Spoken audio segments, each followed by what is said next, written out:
She thought it was just another glamorous trip to Dubai, luxury villas, yacht parties, easy money. But what began as a dream turned into a living nightmare of forced sex, torture, and even whispers of ritual killings. And now, in 2025, Alina is breaking her silence. Start a story. The start of 2025 exploded with headlines after a shocking statement from a young model and online content creator.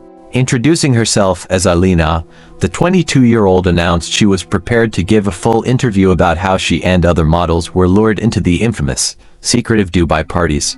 What she revealed went far beyond rumors of sex for money. Her testimony spoke of coercion, savage beatings, terrifying rituals, and even murders carried out under the protection of the wealthy sheiks and their inner circles. Fans who had only known Alina for her playful OnlyFans posts were stunned. The modeling community, long familiar with whispers about luxury trips to the UAE, suddenly had a witness who dared to speak plainly despite fearing for her life. Alina's journey began like many others. Born in a provincial town, she dreamed of the fashion world. By 19, she was posting on OnlyFans to cover bills and help her family. Within 2 years, her popularity soared, her earnings grew, and agencies began circling. One offer stood out: all expenses paid trips to Dubai, with promises of glamorous events and enormous fees. Her first visit in spring 2024 seemed harmless. Chauffeured from the airport, housed in a nice hotel, surrounded by men who appeared to be respectable businessmen, she was treated to yacht rides, dinners, and gifts. The only unsettling detail was that her phone was confiscated during private events, but no obvious violence took place. Alina came home convinced the darker rumors were myths. She even shared her luxurious experience online, proudly displaying her gifts and the paycheck. That illusion shattered months later. Invited back for a higher-level gathering, she was taken to a guarded villa. This time, phones and passports were seized. Armed men patrolled the property. An NDA was thrust in front of her, threatening her with huge fines if she walked away. She rationalized staying, believing nothing truly bad could happen. But when night fell, the truth revealed itself. She saw fellow models dragged away, beaten for resisting. One girl sobbed in the corridor with blood on her face as guards barked at her to shut up. Fear gripped Alina. Escape was impossible. She was trapped behind fences and armed guards. Then came her turn. Chosen by one of the sheiks, she was taken into a room with 2 others. What followed was brutal. Hair pulling, slaps, being filmed, mocked, and forced into degrading acts. Attempts to cry out only earned punches. From that moment, each day was a nightmare. Bruised and humiliated, the girls were forced to smile and perform again the next evening. Some hosts were less violent, but the sadists dominated.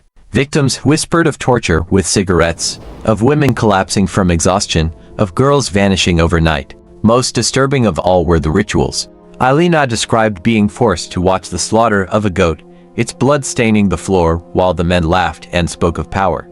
She was warned that disobedience would make her replace the animal. Other models whispered that some women really did disappear forever. A Russian girl who threatened to expose the parties was taken to the basement and never seen again. Guards claimed she went home, but no one believed it. Alina survived only by cunning. She feigned submission to one of the guests, convincing him to let her use a phone. She managed to send a desperate message with coordinates. Days later, during a chaotic dispute between the hosts, security forces stormed the villa. In the confusion, Alina escaped barefoot over a wall. Locals helped her reach her embassy. She returned home penniless, scarred, and traumatized, but alive. For months she stayed silent. Shame, guilt, and fear nearly broke her. Eventually, she decided to tell her story to a Scandinavian journalist investigating human trafficking.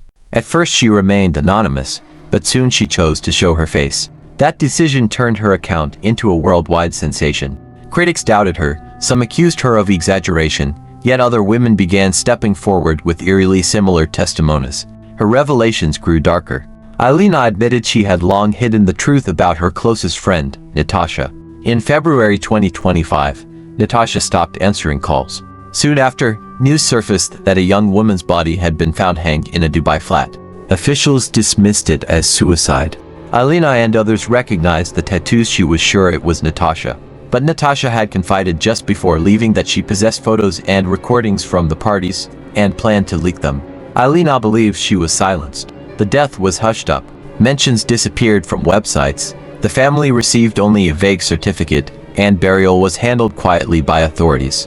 To the outside world, It was just another suicide. To Alina, it was clearly staged. She was strong, full of plans, not suicidal, she insists. Her death was a message proof of how far they will go to protect themselves.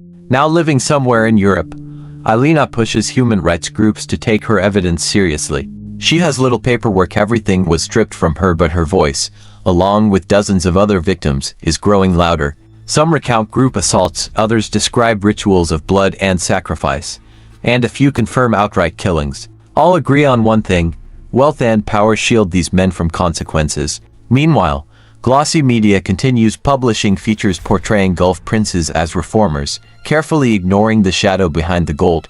Alina persists despite threats. She says her mission is not fame but warning others. Every time a girl accepts one of those too good to be true offers, she steps into a trap. If my story can stop even one from walking into that hell, it's worth the danger. Her final plea is for Natasha.